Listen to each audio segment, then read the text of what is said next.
Okay, let me warn you up front that this is an R-rated chapter.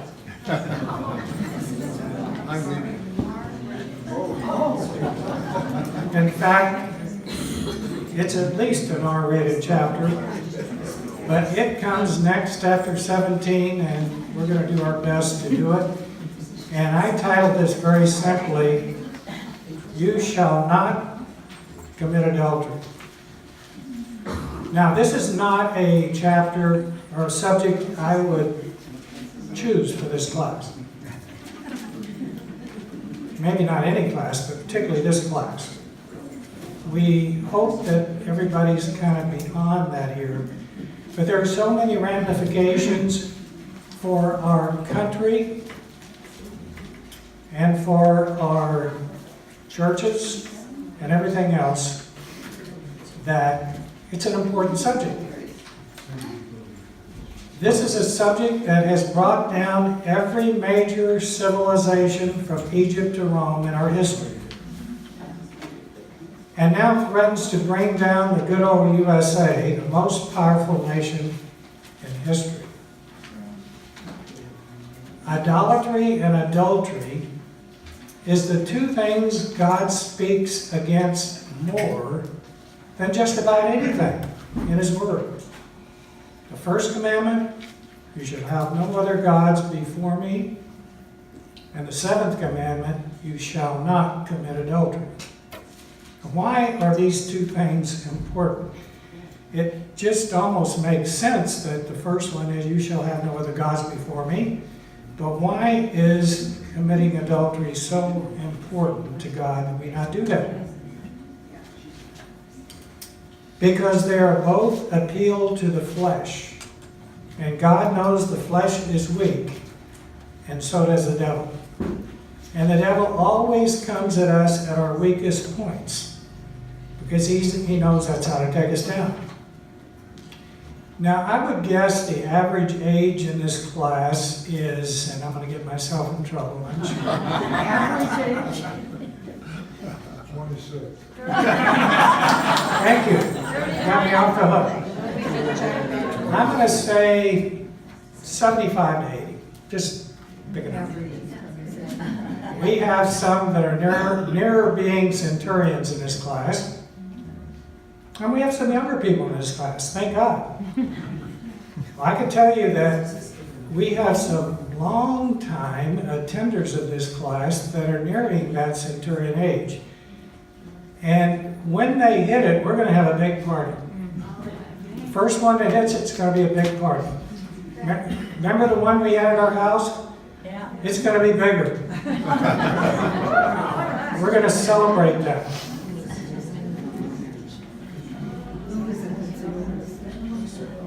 Now, 75 to 80 is young by today's standards because people are living much longer. But I'm going to start out by telling you a story very quickly of a friend of mine at LPL Country Club. He was the richest man in the club. He owned property on Wilshire Boulevard, downtown LA. You can imagine what the rent goes for down there. And he was the nicest man in the club. Everybody liked him, wonderful man. And I don't know, he kind of took a liking to me, even though I didn't play golf with him. He wanted to talk to me on occasion, so he did. So I saw him very troubled one day, and I said to him, "What's wrong?" And he said, "Well, I have a major problem." He said, "I have an office down in Orange County. I only go up to LA every couple of weeks anymore. It's too congested up there." And he said, "I have a secretary down here, and it takes care of our books and our business and everything else. And I worked late one evening, and we kind of were attracted to each other, and we had Relations. Thank you. Sexual relations. I'll say. Now the devil will say that's pretty commendable for an 80-year-old guy, but I would not say that. But anyway, he said, "Should I tell my wife?" "Don't ask me." I said, "Tell God, tell the Lord. I don't know whether you should tell your wife. I don't know her." So he kept being so guilt-ridden, he went home and told his wife. She immediately filed for divorce, sued him for everything he had. He lost not only her, but his 3 children, grown children, and his grandchildren, and his great-grandchildren that he had. They were all gone. He was alone. I don't know if it's a right or wrong thing to do, but it may have been happening anyway, I don't know. But it happened. And you say, this is rare. This is a rare case. Well, maybe it is. But our children, our grandchildren, our great-grandchildren hang in the balance today because the culture of our country has changed radically in the last 50-plus years. I'm going to give you a little background of that a little later. And by the way, it continues on a downward spiral. I'm going to stop right there and get into the lesson now. God has chosen the children of Israel, sons of Abraham, Isaac, and Jacob, to be his children, to be set apart from the world, to be a holy people unto him, to deliver people unto him, to deliver the Messiah into this world and the scriptures into this world, and to be set apart. He has brought them just out of Egypt, an idolatrous and adulterous nation, which they participated in all of these things. It was a way of life for the Egyptians. And is about to take them into the promised land, a land flowing with milk and honey, a land where he says is worse than the Egyptians. Where you'd say they're between the devil and the deep blue sea, or a rock and a hard spot. They are. How does he get them out of this? How does he make them into a holy nation? Well, first he gave them a law. You know, every country has to have a law, the rule of law. Otherwise, there's disunity, it all falls apart. Well, they got more than a law. They got a law both for their government and for their religion. See, they were one and the same in Israel. There was no separation of church and state originally. It was one and the same. So they got the Mosaic system. Then he gave them the ritual of sacrifice, the way to God. They knew how to come to God through this ritual of sacrifice. And we know the key verse in all of Leviticus is 17:11, which says the life of the blood is in the flesh. And it will make atonement for your sins. Now he's to give, going to show them what's most important to keep them on track to holiness. You see, it's not just coming to church on Sunday, not just reading the Bible. It's in your social life, in your everyday life, everything you do, because we don't have a Christian life and a pagan life. That's foreign to God. You heard people say, apply that to your Christian life. Somebody says, well, what do you have, a pagan life? It's all one and the same to God. First, I'm going to go through chapter 18 with some commentary, and this should take about 30 minutes. Then I'm going to review some excerpts from an excellent sermon by Don Curtis, elder and teacher at Cobb Vineyard Christian Fellowship in Georgia. And it is very excellent. Now, you don't find a lot of sermons on Leviticus, and particularly Leviticus 18. I was surprised to find this, but it is very good. And to bring us up to current events today, chapter 18 begins with a series that goes through chapter 20, 3 chapters, on the 10 Commandments, the penalty for breaking them, and starting with a preamble in chapter 18, first 5 verses, and closes with a postscript at the end of chapter 20. And if I had to give another title to this particular chapter, it would be this: what's important in the social life of the people? What's important to the social life of the people? Because we're only in church so long, we're only in our Bible so long, we could all use more, but we spend most of our time either working or teaching, doing our jobs, or in social life. We're living in a day when the moral foundations have been broken down and removed. Number one, 3 times in the preamble, verse 2, 4, and 5, the word says, I am the Lord. You see, he makes the rules.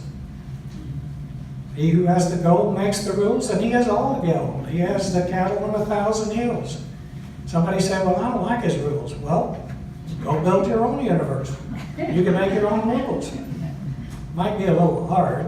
I talked last week about what the human body is made out of. Think about what the world is made of. Number 2, the postscript gives us the second reason. He says this, and you shall be holy unto me, for I, the Lord, am holy, and have severed you from other people that you may be mine. Leviticus 20:28. So let's jump in, chapter 18, first 5 verses. Then the Lord spoke to Moses, saying, speak to the children of Israel, and say to them, I am the Lord your God. According to the doings of the land of Egypt, where you dwelt, you shall not do. And according to the doings of the land of Canaan, where I am bringing you, you shall not do. That's pretty plain, isn't it? Nor shall you walk in their ordinances. You shall observe my judgments and keep my ordinances to walk in them. I am the Lord your God. You shall therefore keep my statutes and my judgments, which if a man does, he shall live by them. I am the Lord. Again, they just came out of Egypt, where all the things he's about to mention were commonplace. And we're going to the land of Canaan, where it was equally bad or worse. By the way, the things he said are immoral then, and are still immoral today. God has not changed. People say, well, that's the Old Testament.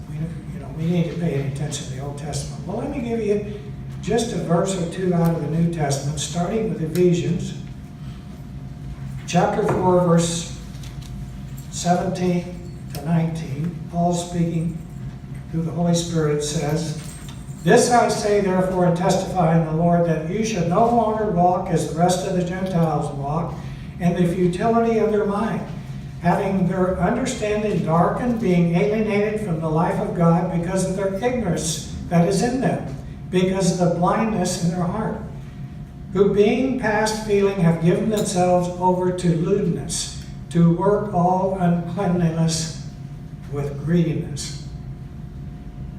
And another verse in 1 Corinthians 5:11.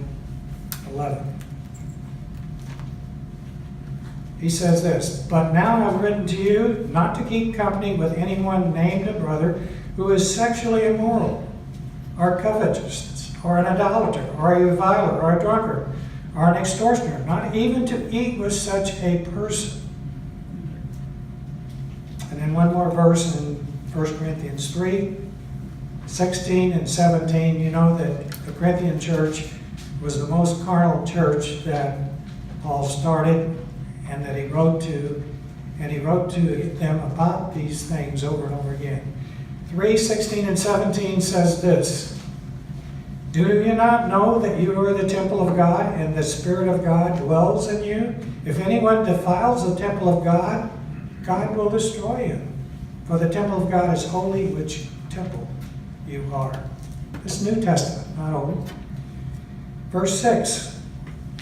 He says, none of you shall approach anyone who is near of kin to him to uncover his nakedness. I am the Lord. Now, I'm reading out of the New King James, but it's the King James, and it says uncovered nakedness. If you look in your NIV, what does it say? To have sexual relations. So I should be reading out of the NIV, but when I say this, it's a little fuzzy, you'll know exactly what it is. Now, this is a blanket statement that no person is to have sexual relations with a near relative. Now, this is going to spell out what that means by a near relative, because it takes it to a certain degree and then it stops at that particular point. Verse 7, the nakedness of your father or the nakedness of your mother you shall not uncover. She is your mother. You shall not uncover her nakedness. The nakedness of your father's wife you shall not uncover. It is your father's nakedness. Now, this warns against incest. Yet this sin was in the Corinthian church. Paul condemns it with great feeling in 1 Corinthians 5. Let me just pick up on that one, verse 1.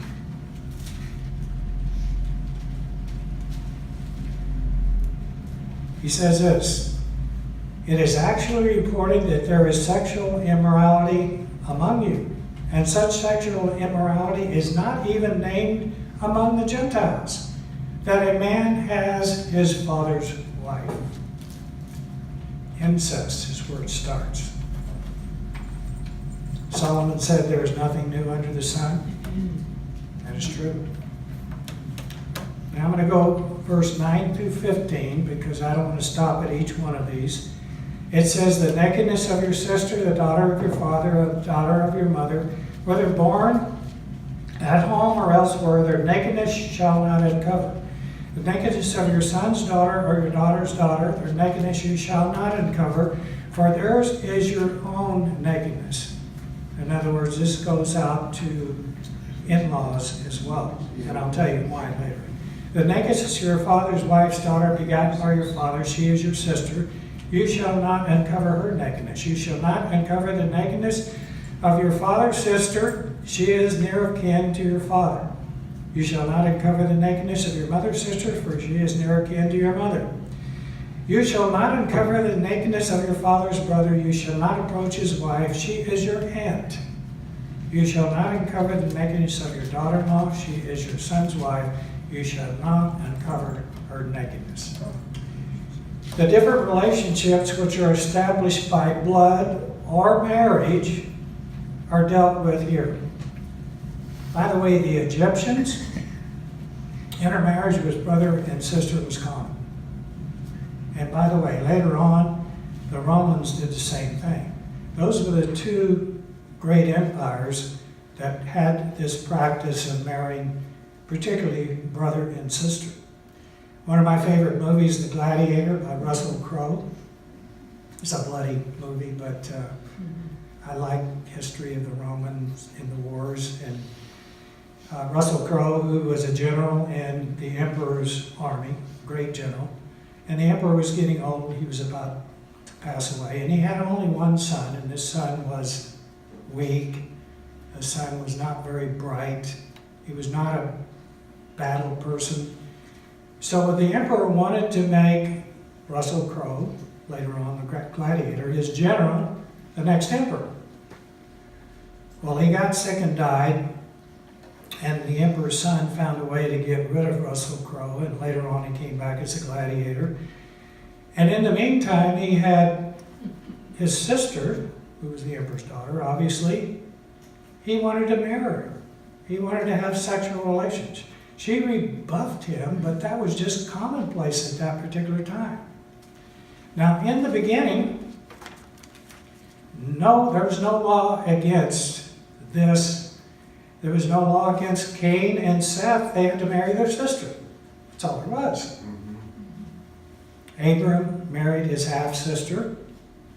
But the law now halts this practice for two reasons. One that we know about, and that's the bloodlines.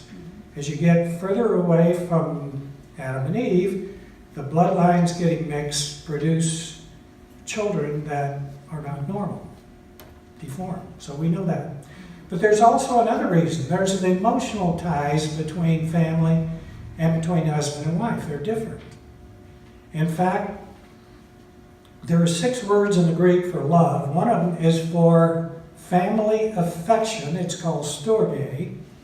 And that's a different kind of love than there is between man and wife, which has the kind of love that's probably starts with romance, but then it goes into other things such as friendship, belonging to each other. There are 2 different kinds of love. So there's the emotional aspect of this that makes it wrong. Verse 16.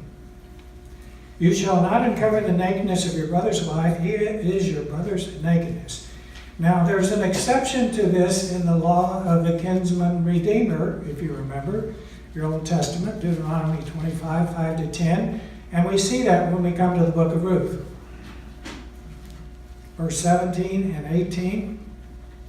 You shall not uncover the nakedness of a woman and her daughter, and shall not take her son's daughter or her daughter's daughter, or to uncover her nakedness. They are near of kin to her. It is wickedness. I've underlined that. God calls it like it is. He says it's wickedness. Nor shall you take a woman as a rival to her sister to uncover her nakedness while the other is alive. There is an exception to that in Judeo law later on, that a brother had to marry his wife if he died. So that was the exception, though. But while she's alive, remember that's what it says here. This relationship is not by blood, but by marriage. And the reason for this is because God's original rules stated in Genesis 2:24, and Jesus confirmed in Matthew 19:5, the two shall become one flesh. That's really the definition of marriage, where there is the consummation of marriage with sexual relations. They are married. A little bit later, I'm going to tell you how that was played out in the Jewish Mosaic law, but that's how they became married. Verse 19 is a little strange, but it says, also you shall not approach a woman to uncover her nakedness as long as she is in her customary impurity. Once a month when she has a period, you're not supposed to have sexual relationships with. Now there's two things when this is spelled out. If it's accidental, the man is just unclean for a period of time and he can become clean.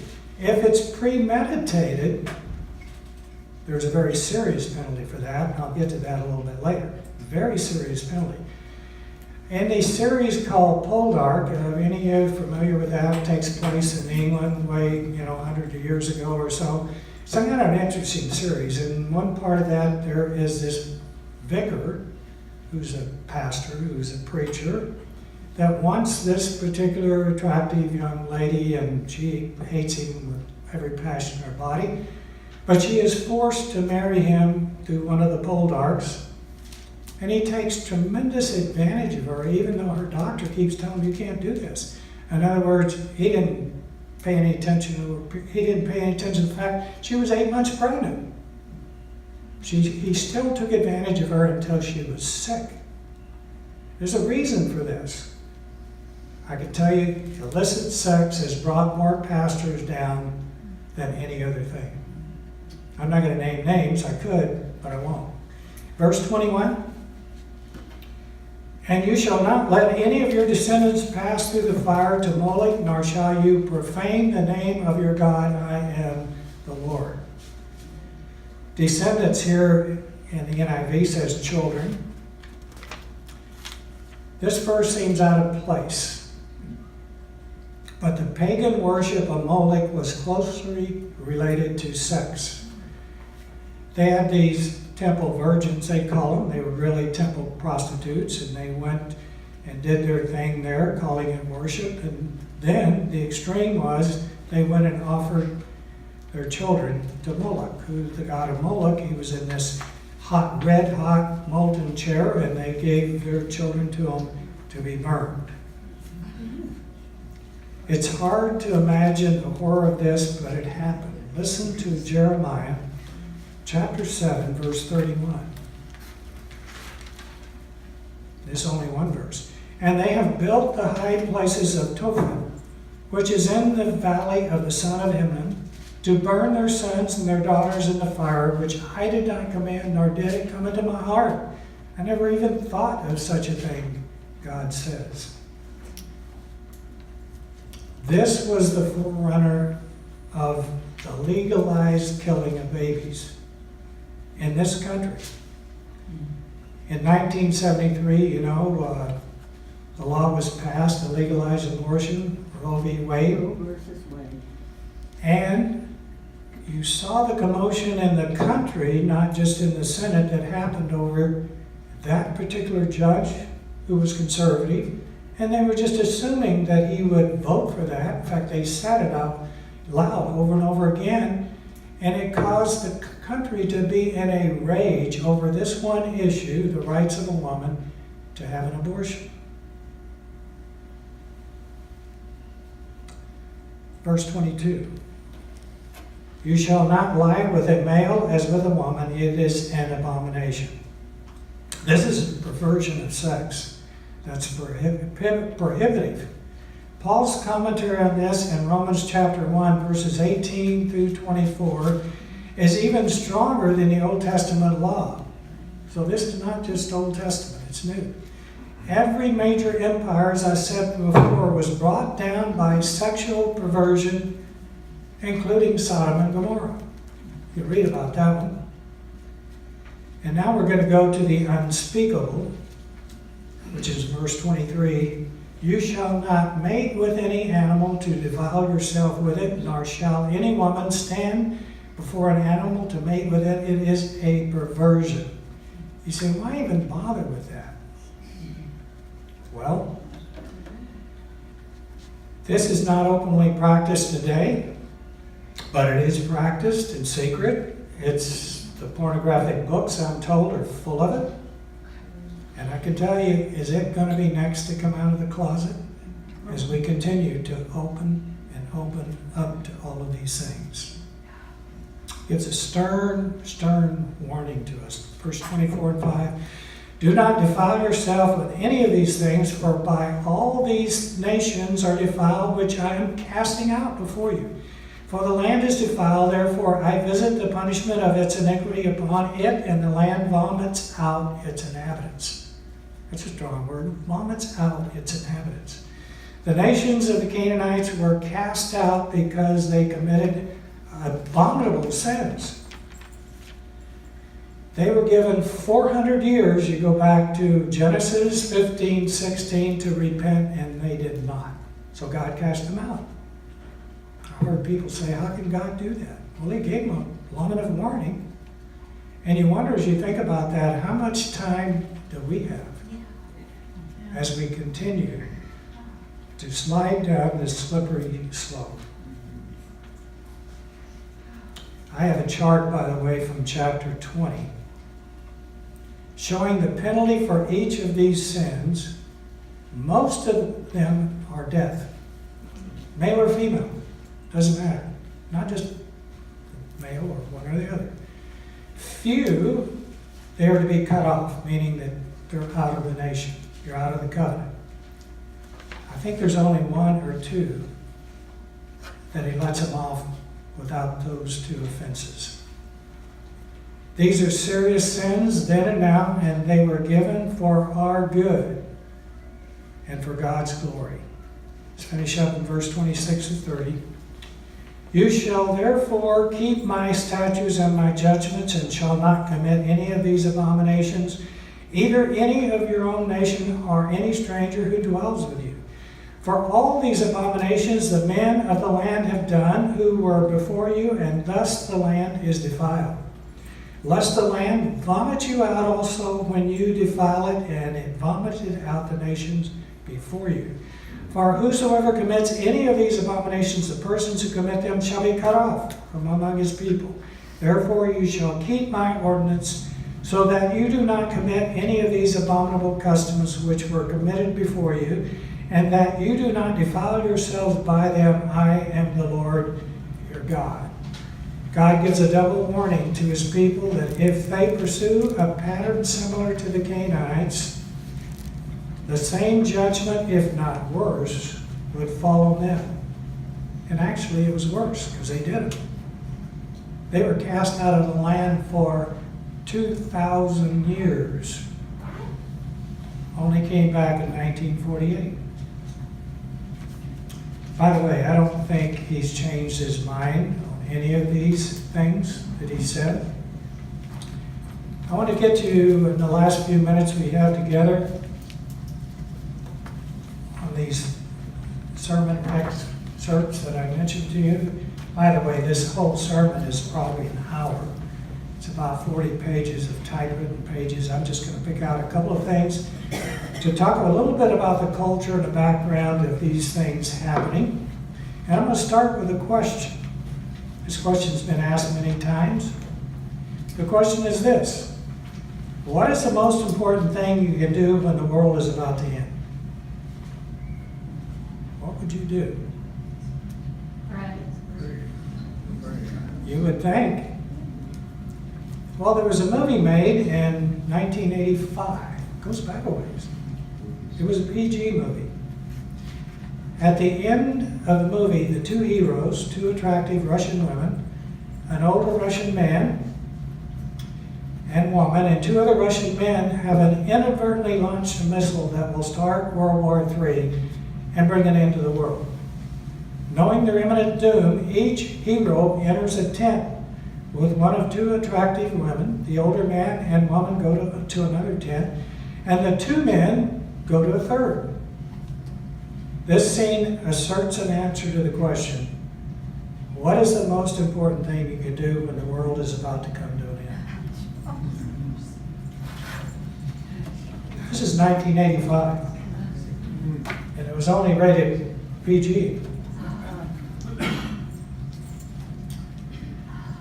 Now, we can better understand Leviticus 18 by understanding the ancient Israelite view of sexual intercourse under the Torah. First, in ancient Israel, sexual intercourse was marriage. Exodus 22:16 and 17 reads, "If a man seduces a virgin who is not pledged to be married and sleeps with her, he must pay the bride price, and she shall be his wife.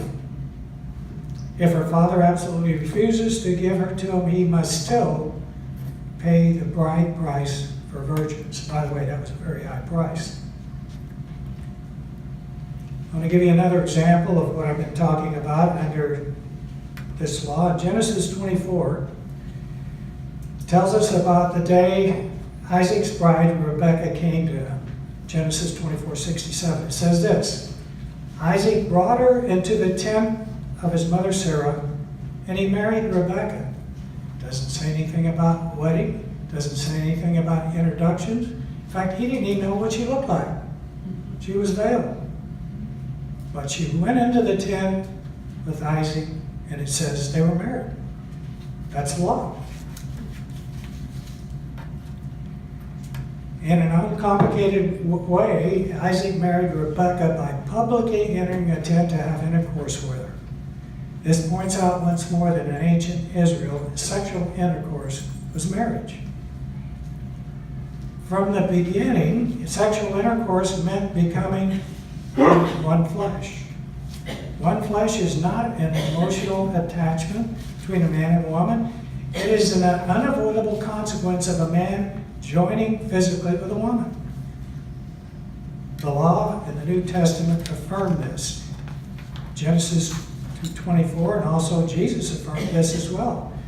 Jesus says, "Haven't you read," he replied, "that at the beginning the Creator made them male and female, and said, for this reason a man shall leave his father and mother and be united to his wife, and the two shall become one flesh. So they are no longer two, but one. Therefore, what God has joined together, let not man separate." And 1 Corinthians 6:16 says this: "Do you not know that he who unites himself with a prostitute is one with her in body? For it is said, the two shall become one flesh." I'm going to talk a little bit about where he talks about the outer boundary of godly sexuality.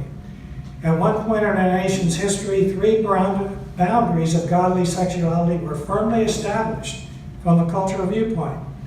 I understand, of course, the individuals within that culture may have disregarded them, but both our laws and popular consensus supported them. This included a family based on the Judeo-Christian affirmation of one husband and one wife. This was even higher than the Jewish marriage because it included one wife.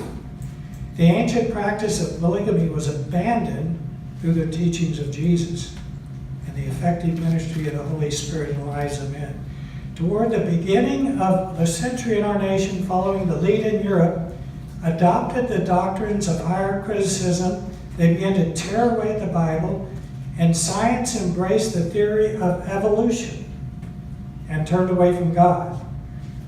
The church, caught by surprise, retreated and disconnected itself from our culture, and it became no longer an active force. People were set free from God, and shortly thereafter, sexual intercourse was set free from marriage. Sex became autonomous and recreational. Somewhere, someone got the idea that romantic attraction was the proper foundation for a lasting relationship and sold it to us. The movie entertainers and artists and purveyors of this message were the first ones to suffer from a string of divorces, and the middle boundary began to collapse. The sexual revolution of the 60s marked the near total destruction of the middle boundary of godly sexuality. Sex became completely autonomous. People began to live together without long-term commitment, growing all the time. Masters and Johnson studied human sexual response, using the real thing as well as some artificial machines to let them observe what otherwise could not be observed. Marriages began to fail by the score. Unwed teenagers became pregnant. Children became a nuisance. There haven't much children today. They kind of get in the way. Then the joy of sex appeared in the bookstores. Sex became so explicit, so open, such a good seller of merchandise that society maintained a constant low-level state of sexual arousal. The outer and the inner boundaries began to fall. At the middle of the boundary crumbled, grandfathers, fathers, uncles, and brothers sexually molested family members. Putting a stop to this is very difficult, as we know. Once sex is set autonomous, the wheels begin to move and it's hard to stop the wheel. Outer boundary stage 1, the killing of unwanted children. Do not give any of your children to be sacrificed to Moloch, for you must not profane the name of your God. I am the Lord. We just read that. In the middle of Leviticus 18 is this verse. What could this have to do in the context of unlawful sexual unions? He says, I think this is the first phase of the destruction of the outer boundary of godly sexuality. It means that children are no longer safe when the middle boundary falls. In 73, he talks about the Supreme Court division, Roe v. Wade, but he goes further and he says, the following is a quote from 1984 Science magazine entitled Infanticide by Barbara Burke. She's quoting here, among some animals, then infant killing appears to be a natural practice. Could it be natural for humans too, a trait inherited from our primate ancestors? This is her talking. When we hear of some mother killed her own baby, we're horrified and assume she must be deranged or sick or something else. But human infanticide is too widespread historically and geographically to be explained away as a pathology of a peculiarity of some aberrant culture. Notice what Charles Darwin said, and I think this was the father of the whole thing in The Descent of Man, that infanticide has been probably the most important of all checks and balances on population growth. He states that. Infanticide has been probably the most important of all checks and balances on population growth throughout most of human history. Now, euthanasia, mercy killing. Did you know that's illegal in 6 states? We're one of them, California. I was riding to a golf tournament with a friend of mine and said, I got to tell you this story. And it took almost all the way to, which is almost an hour.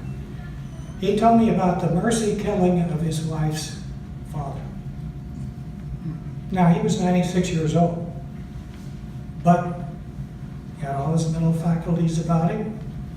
They didn't give him a time that he was going to die, but they said it won't be too far in the future. And they made a decision along with him to do a mercy killing. I won't even begin to go into the horrors of what they went through. I was just praying and listening as he told this horrible story about killing his wife's father.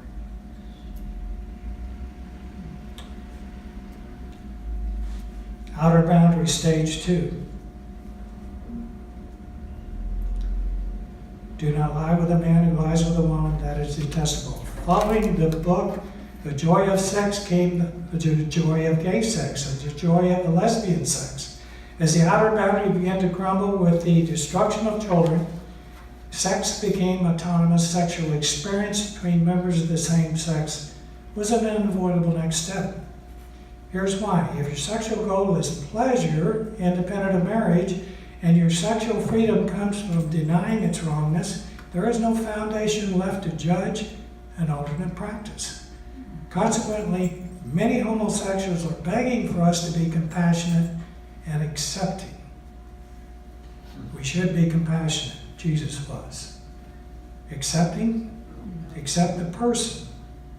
Do you accept the practice? Dr. Barry Corey, the president of Baldwin University, got together with Jim Daly, who is president of Focus on the Family, and they were both dealing with this on their campuses so greatly that they decided we need to come up with something on how to address this. And what they came up with is this. We need to have soft edges with a firm center. In other words, reach out to them, pray for them, be compassionate, but we need to have a firm center when it comes to this issue. And the outer stage, I'm almost done, stage 3, bestiality. I believe this comes directly from evolution. If we came from animals, why not mate with them? That's really the logic that is there. And I believe that's a perversion that's on the edge of coming next. This is not widespread today, but I believe it's coming in the future. God's coming judgment says, do not defile yourself in any of these ways. That's how the nations were before you, and I draw them out. This should be sobering to a lust-filled society. This is not Israel violating its covenant with God. This is God looking at Gentile Canaan, seeing how he is defiled the land, and he cast them out. I have a lot more here, but I'm going to stop at this point and say this. God in every generation has set himself aside a remnant. That remnant should be the church, but all the churches are not pure. In fact, a lot of them are not pure. They're evil. But there's a remnant here on this earth, and we are the only ones that can slow down or stop this process through ardent prayer and through speaking up to government and everybody who will listen. You see, we are challenged with 3 things in this life: the world, the flesh, and the devil. And the devil uses the world and the flesh to get at us, all 3. So we should pray that God will give us time. And God was allowing us to be a mediator in between. If you're knowing someone that's losing this battle, I'll just say this. We need to be compassionate as Jesus was compassionate with the woman at the well and the prostitute who poured oil on his feet and all the others. He was very compassionate. But you know what he said at the end for the woman on the well? Go and sin. No more. Do you know it? God bless you all. Hopefully we'll see you next week. Thank you for being here.